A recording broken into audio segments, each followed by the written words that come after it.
Привет, друзья! Радиоактивное шоу «Раш», Антон Камолов, Лена Абитаева. Мы находимся в этой студии. В ближайшие 2 часа проведем вместе с вами. Привет, Лен. Привет, Антон, привет, человечество. Угадайте. Кто сегодня без руля? Это я сегодня без руля. Да, у нас Виктор, да, Виктор из Саратова. Виктор, здрасте. Здравствуйте, Виктор из Саратова. Добрый вечер. Виктор, расскажите про свое суперумение.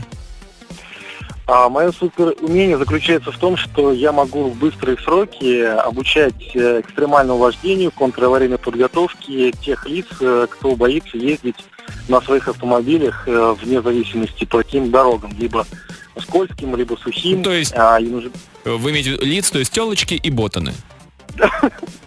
Но в большей степени, конечно, это женский пол. Женский пол. За рулем Ага. больше всего сейчас на дорогах появляется. Слушайте, а что входит в курс, то есть какие навыки они получают? Что они смогут сделать, визжа и закрывая глаза при этом? Ну, во-первых, это начиная от того, как чувствовать автомобиль, и от этого основное зависит. Лена представила себе обнаженную мойку интересно. машин, когда девушки Нет, я голые представила чувствуют обнаженного автомобиль. автоинструктора, и он такой: почувствуйте автомобиль.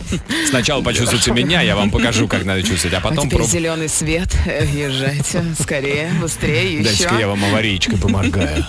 Вот тут включите. Не, на самом деле, конечно, здесь ответственность идет очень серьезно. Это как я обучаю непосредственно на тех автомобилях, на которых водитель собирается ездить. Если он купил автомобиль, да. Прям на его автомобиле не жалко? Нет, не жалко, потому что все идет очень под большим контролем. Естественно, нагрузку психологическую очень сильно беру на себя.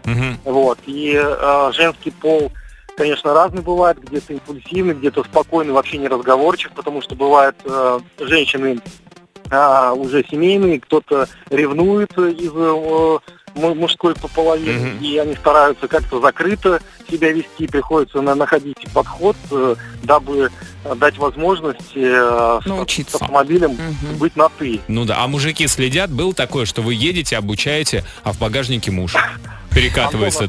Антон, на самом деле, очень часто такие случаи возникают, и я провожу занятия, например, не только вот в Саратове, да, где-то и в Москве, в Петербурге, да, и тут такой расклад, что если меня впервые в жизни видят, не знают, сарафанное радио, например, не сработало в каком-то городе, и, естественно, хочется посмотреть, как я доношу информацию. Мало ли, что там инструктор, а на самом деле такой спасатель с итальянского пляжа. Виктор, любую или любого человека можно обучить вот навыкам такого экстремального вождения?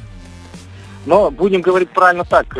Основа контраварийной подготовки с элементами экстремального вождения можно научить того человека, который старается сам познать искусство управления автомобилем. Вы сейчас как учитель тантра-йоги прям говорите? Ну-ну-ну.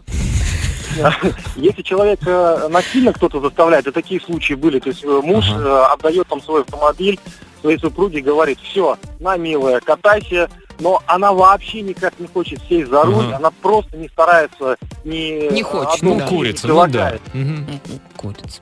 И с таким водителем начинающим, конечно, работать... Виктор, я вот не понимаю, что такое экстремальное вождение? Это когда вы занимаетесь сексом на последнем сиденье, и вот это называется экстремальное вождение, и нужно...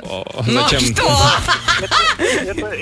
Это называется, когда автомобиль попадает либо на скользкое покрытие, либо неправильно машина попадает на скорости в поворот, его выносит с дороги. Да, Виктор, спасибо большое, пока Лена не уцепилась за фразу «влажное покрытие». Давайте мы с вами завершим разговор. Спасибо за историю, друзья.